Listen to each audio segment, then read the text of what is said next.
Hey everybody, it's me, Remy the Comic Book Poser. I'm here today to welcome you to Enter the Poserverse. It's Monday, so you know what that means. It's time to talk about the top 5 comics from last week's New Comic Book Day that I really liked, that if you missed out on, you should pick them up on this week's New Comic Book Day. So to see what exactly made the list, you'll have to check it out after this. Hey, little girl, did you want to know a secret? I got 5 on it. 5, 1, 2, 3, 4, 5. 2 quick items before we get to our rankings. Number 1, this Wednesday, I think we're going at around 9:30 Central, is the 1,000 subscriber giveaway live stream, where I will be doing all of that stuff. You can still click up here if you have not entered yet. I said I'd close it down like a year ago and still haven't. Second, we will do some Patreon and YouTube channel member giveaways for the month of June, and we'll go ahead and take care of July. So if you're not a member of either of those things and you want in on the giveaway, you got a chance there. And then second announcement, I got a Whatnot auction on Thursday night. Going with some kind of theme. I haven't made my mind up yet. I got some 90s Image and X-Men kind of calling my name. But pay attention to my socials. I'll have everything loaded into the app on Wednesday afternoon.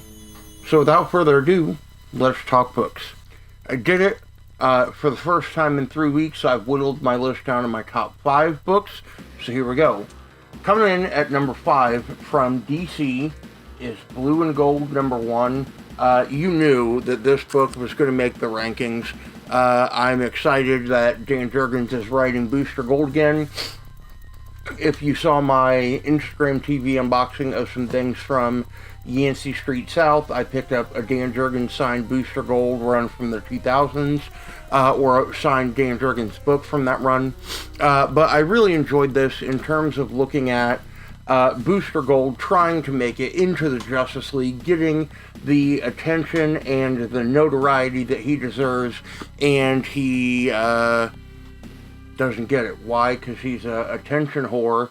I like it because he's literally live streaming his attempt to free the Justice League, and you're seeing all kinds of hilarious commentary on why he's such a, piece of shit.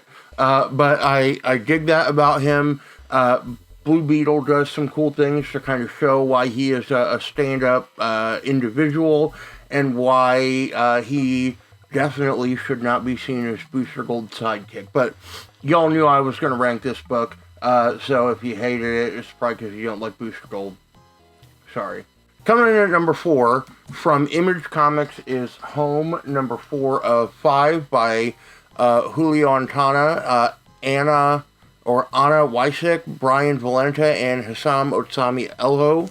Again, I've been enjoying this series, focusing on the plight of a young man who has been separated from his mother as they immigrate to the United States.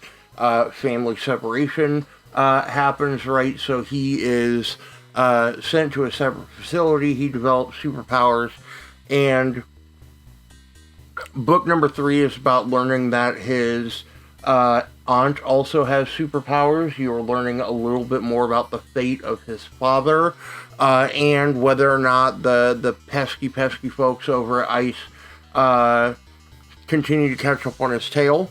I'm really excited for book 5 in a month. You heard me talk about it yesterday in the FOC video, that today is the deadline for you to get your shop to order a copy of number 5 for you. Do it. It's really, really good. Coming in at number 3 from Marvel Comics is Moon Knight number 1. I also think I was predestined to like this anyway, because Moon Knight is a character that I've gotten more and more into in the last 6 months, reading a couple of different runs of Moon Knight. And I'm just intrigued by what's going on in terms of looking at him as the rise of the Hand, in terms of looking at how he, fixes his symbol all over the place to denote his territory. The fact that he's meeting with, it almost looks like he's meeting with a therapist, which can relate. But then also looking at the other interactions that he has, especially with the build of the villain, that I really, really enjoyed this. It was sitting in my book of the week spot for a while, and then it just kind of slowly fell down because of the next 2 books in the pile. So definitely on board for at least 3 more issues of Moon Knight. And you all know I read a lot of Marvel anyway. You know that it's got to be pretty good to knock some of the other heavy-hitting indies that I really, really enjoy off the list. Coming in at number 2 from Image Comics is Radiant Black number 6 by Kyle Higgins, Darko LaFuente, Cherish Chen, Miquel Muerto, and Becca Carey.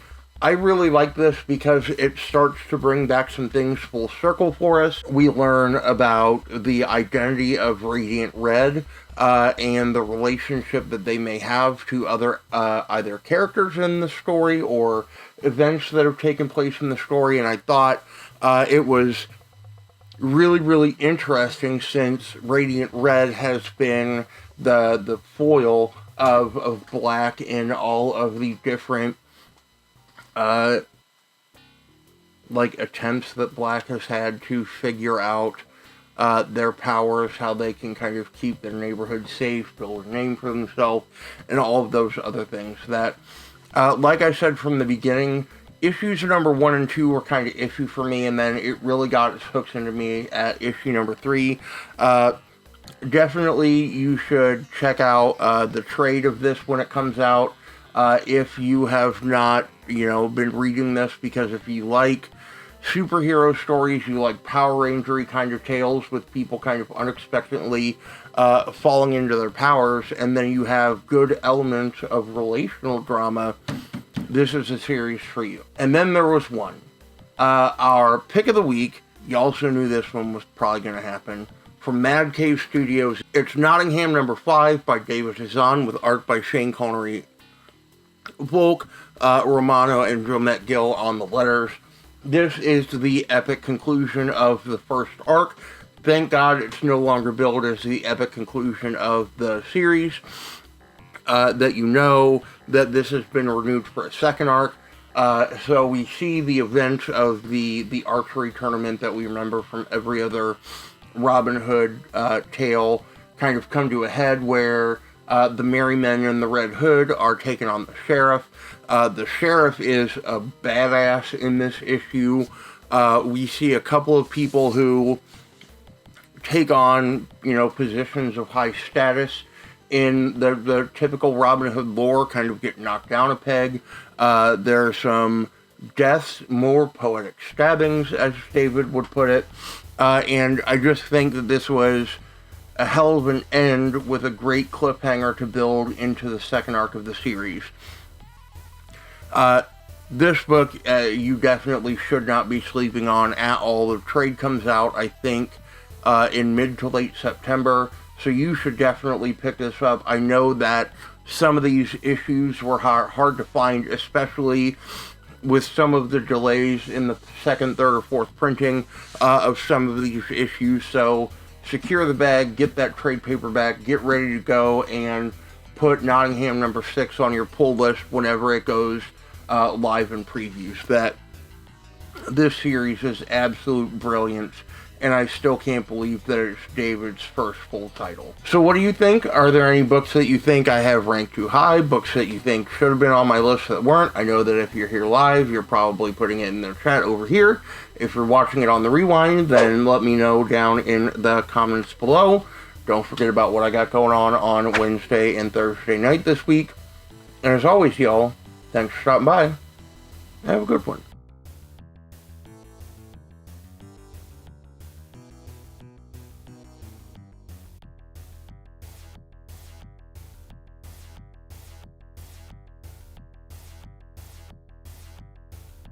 Hey, little girl, did you want to know a secret? I got 5 on it. 5, 1, 2, 3, 4, 5.